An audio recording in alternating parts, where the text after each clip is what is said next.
Hi hello viewers, நம்ம இன்னைக்கு இந்த வீடியோவில் எந்த விஷயத்தை பற்றி பேச போகிறோம், யாரை பற்றி பேச போகிறோம் அப்படின்னு சொல்லி கேட்டோம் அப்படின்னா, பொதுவாக வந்துட்டு ஒரு மாநிலத்தில் ஒரு மாநில கட்சி இருக்குது அப்படின்னு சொல்லி வச்சுக்கோங்க. ஸோ அது வந்துட்டு எலெக்ஷனில் போட்டியிடுது. அப்படி போட்டியிடக்கூடிய கட்சி வந்துட்டு பார்த்தோம் அப்படின்னா அதிகப்படியான பெரும்பான்மை அப்படின்றத பிடிக்குது அப்படின்ற பட்சத்தில் அந்த கட்சியை சேர்ந்த ஒருத்தர் தான் வந்துட்டு முதலமைச்சர் வேட்பாளராக வர முடியும் இல்லையா?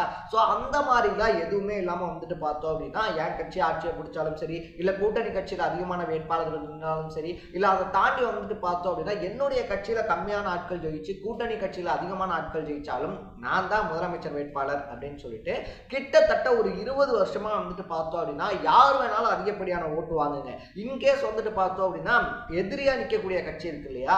இப்போ எக்ஸாம்பிளுக்கு சொல்லணும் அப்படின்னா டிஎம்கே ஏடிஎம்கே இருக்காங்க அப்படின்னு சொல்லி வச்சுக்குவோம். ஸோ அப்படி வந்துட்டு பார்த்தோம் அப்படின்னா டிஎம்கே ஏடிஎம்கே இருக்கும்போது வந்துட்டு ஏடிஎம்கே வந்துச்சு அப்படின்னா வந்துட்டு நாட்டில் அமைதி இல்லாமல் போயிடும், சட்ட நிர்வாகம் சரியில்லாமல் போயிடும் அப்படின்ற மாதிரியான பிரச்சாரத்தெல்லாம் பண்ணிட்டு, பட் ஒரு சுச்சுவேஷனில் வந்துட்டு பார்த்தோம் அப்படின்னா அப்படி பிரச்சாரம் பண்ண டிஎம்கேவே ஏடிஎம்கேவோட போய் சேர்ந்தா எப்படி இருக்கும்? என்னப்பா சொல்கிறேன், இதெல்லாம் வந்துட்டு கனவுல கூட நடக்காத விஷயம் இல்லை அப்படின்னு சொல்லி சொன்னோம்னா தமிழ்நாட்டில் அது நடக்காது தான். ஆனால் பீகாரில் அதை தான் ஒருத்தர் பொழப்பாகவே வச்சுக்கிட்டு இருக்காரு அப்படின்னே சொல்லலாம். ஸோ தன்னுடைய முதலமைச்சர் பதவிக்கு வந்துட்டு ஆபத்து அப்படின்றத அவர் உணர்ந்துட்டாரு அப்படின்னா எதிர்கட்சியாவது எதிர்கட்சியாவது கூட்டணி கட்சியாவது அதெல்லாம் எனக்கு தேவை கிடையாது. என்ன யார் சிஎம்மா அக்செப்ட் பண்ணிக்கிறாங்களோ, நான் சிஎம்மா இருக்கிறதுக்கு யார் ஒத்துக்கிறாங்களோ அவங்க தான் என் கூட்டணி கட்சி அப்படின்னு சொல்லிட்டு கிட்டத்தட்ட வந்துட்டு ஒரு 20 வருஷத்துல ஒரு மனுஷன் அதிகபட்சமா எத்தனை டைம் முதலமைச்சர் ஆக முடியும்? ஒரு 4 டைம், இல்ல மேக்சிமம் போன ஒரு 5-6 டைம் ஆகலாம். பட் 9 டைம் முதலமைச்சரான ஒரே ஒருத்தர் நிதிஷ்குமார் தான் அப்படின்னே சொல்லலாம். ஸோ பீகார் பக்கத்துல நார்த் சைட்ஸ்ல வந்துட்டு பார்த்தோம் அப்படின்னா பல்டி மாமா அப்படின்னு சொல்லி செல்லப்பேர் வச்சு அடிக்கக்கூடிய அளவுக்கு வந்துட்டு அந்த அளவுக்கு மனுஷன் பல்ட்டி அடிப்பாப்ல அப்படின்னு தான் சொல்லணும். பீகார்ல எலெக்ஷன் வேற அறிவிக்கப்பட்டிருக்கிறதுனால வந்துட்டு பார்த்தோம் அப்படின்னா இந்த டைமும் எப்படியாவது வந்துட்டு ஆட்சியை பிடிச்சு 10வது டைமா முதலமைச்சர் ஆயிரணும் அப்படின்னு சொல்லி போராடிக்கிட்டு இருக்காரு நிதிஷ்குமார் அப்படின்னு தான் சொல்லணும். ஸோ நிதிஷ்குமாருடைய பின்னணி அப்படின்றது என்ன, அவர் அடிச்ச பல்ட்டிகளுடைய வரிசை என்ன அப்படின்ற மாதிரி பல விஷயங்களை தான் இந்த வீடியோவில் நம்ம பேச போறோம். அதுக்கு முன்னாடி நம்ம சேனலுக்கு நீங்க புதுசா வந்திருந்தீங்க அப்படின்னா இதே மாதிரி அப்பப்போ அப்டேட்டா போயிட்டு இருக்க விஷயங்கள், அது கரண்ட் அஃபேர்ஸா இருந்தாலும் சரி, பாலிடிக்ஸா இருந்தாலும் சரி, ஸ்போர்ட்ஸா இருந்தாலும் சரி, அப்பப்போ அப்டேட்டா போயிட்டு இருக்க விஷயங்கள் இருக்கு இல்லையா? அதை நீங்க தொடர்ந்து தெரிஞ்சுக்கணும் அப்படின்னு ஆசைப்பட்டீங்கன்னா மறக்காம சேனலை ஃபாலோ பண்ணி சப்ஸ்கிரைப் பண்ணிக்கங்க. ஸோ ஃபர்ஸ்ட் ஆஃப் ஆல் வந்துட்டு பார்த்தோம் அப்படின்னா பீகாரை பொறுத்த வரைக்கும் 2 பெரும் தலைகள் அப்படின்னு தான் சொன்னோம். ஒன்று லல்லு பிரசாத் யாதவ், இன்னொன்று நிதிஷ்குமார். லல்லு பிரசாத் யாதவ் வந்துட்டு பார்த்தோம் அப்படின்னா அந்த மாட்டு தீவன வழக்கில் மாற்ற வரைக்குமே நிதிஷ்குமாரால பீகாரில் ஒன்றுமே பண்ண முடியல அப்படின்னு தான் சொன்னோம். ஏன்னா 1990 இருந்து அந்த 2005 வரைக்கும் ஒரு 15 வருஷங்கள் அசைக்க முடியாத சக்தியா பீகார்ல கால் வச்சிருந்தாரு லாலு பிரசாத் யாதவ்.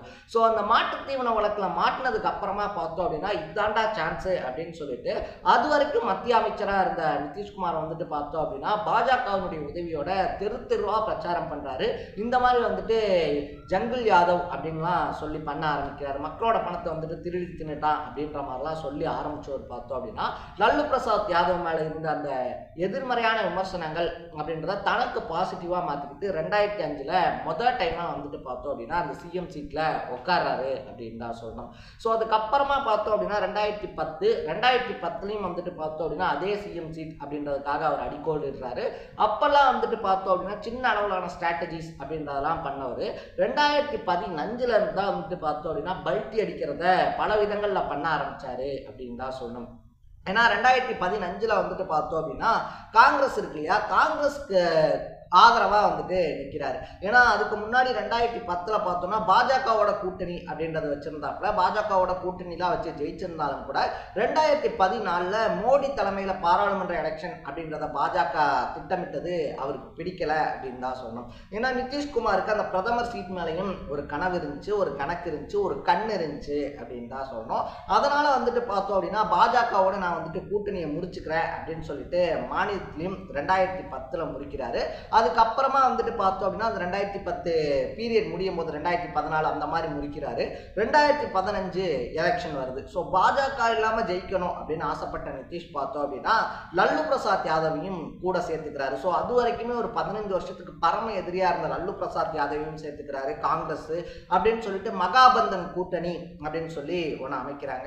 பட் ஜெயிச்சதுக்கு அப்புறமா என்ன ஆகுது அப்படின்னு சொல்லி பார்த்தோம் அப்படின்னா ஆர்ஜேடி, அதாவது லல்லு பிரசாத் யாதவனுடைய கட்சி இருக்கு இல்லையா, அதுக்கு அதிகப்படியான எம்எல்ஏக்கள் அப்படின்றது இருக்கிறதுனால எங்க ஒருவேளை இவங்க நம்ம ஆட்சியை கலைச்சுவாங்களோ அப்படின்னு சொல்லி பயந்து எந்த பாஜகவுக்கு எதிராக இவங்க எல்லாத்தையும் ஒன்று சேர்த்து சிஎம் சீட்ல உட்கார்ந்தாரோ அதே பாஜக கூட போய் மறுபடியும் சிஎம் சீட்ல உட்கார்ந்துக்கிட்டாரு அப்படின்னு தான் சொன்னோம். ஸோ இதுதான் வந்துட்டு பார்த்தோம் அப்படின்னா இவர் அடிச்ச பல்ட்டிலேயே மிகப்பெரிய பல்ட்டியா இன்னை வரைக்கும் பார்க்கப்படுது. ஸோ அப்படி அங்கே போனவர் அங்கே ஒழுங்கா இருந்தாரா அப்படின்னு சொல்லி கேட்டோம்னா அதுவும் கிடையாது.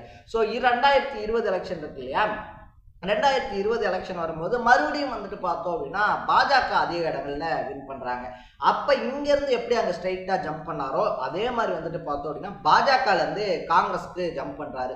நம்ம எல்லாம் கூட்டணி சேர்ந்து வந்துட்டு ஆட்சி அமைக்கலாம் அப்படின்னு சொல்லிட்டு அப்படி ஆட்சி அமைச்சதுக்கு அப்புறமா தான் வந்துட்டு பார்த்தோம் அப்படின்னா நாடாளுமன்ற தேர்தல் அப்படின்றதெல்லாம் வருது, இந்தியா கூட்டணி அப்படின்னு சொல்லிட்டுலாம் பேச ஆரம்பிக்கிறாங்க. ஸோ அப்படி வந்துட்டு பார்த்தோம் அப்படின்னா இந்த எலெக்ஷன் இருக்கு இல்லையா, அந்த எலெக்ஷன் நடக்கும்போது அந்த இந்தியா கூட்டணியில மிக முக்கியமான தலைவரா நிதிஷ்குமார் பார்க்கப்பட்டாரு அப்படின்னு தான் சொல்லணும். ஸோ அப்படி பார்க்கப்பட்ட நிதிஷ்குமார் வந்துட்டு பார்த்தோம் அப்படின்னா திடுதிப்புன்னு கூட்டங்களை புறக்கணிக்கிறது, அதை தாண்டி வந்துட்டு பார்த்தோம் அப்படின்னா மூத்த தலைவர்கள் சந்திக்க கூப்பிட்டா வர மறுக்கிறது அப்படின்ற மாதிரி சொல்லிட்டு எங்க இருந்து காங்கிரஸ்க்கு தாவினாரோ அங்கே மறுபடியும் போய் தஞ்சம் புகுந்து பாஜக துணையோட 9வது டைம் ஆட்சியை பிடிச்சு முதலமைச்சராக இருந்தாரு அப்படின்னு தான் சொல்லணும். ஸோ லாஸ்ட் எலெக்ஷன்லேயே இதுதான் எனக்கு லாஸ்ட் எலெக்ஷன் அப்படின்னு சொல்லிட்டு ஓட்டு கேட்டு வின் பண்ண நிதிஷ்குமார் 10வது முறையா எப்படியாவது ஆட்சியை பிடிச்சே ஆகணும் அப்படின்னு சொல்லி மறுபடியும் பாஜகவினுடைய கால்களில் தஞ்சம் புகுந்திருக்காரு அப்படின்னு தான் சொல்லணும். நம்ம முன்னாடியே சொன்ன மாதிரி அரசியல்ல நிரந்தர நண்பனும் இல்லை, நிரந்தர எதிரியும் இல்லை அப்படின்னு சொல்றது நம்ம வழக்கம் தான். ஆனா நிதிஷ்குமாரை பொறுத்த வரைக்கும் யார் அவருடைய முதலமைச்சர் பதவிக்கு உறுதி தராங்களோ, நீங்க தான் 5 வருஷமும் முதலமைச்சர்னு சொல்றாங்களோ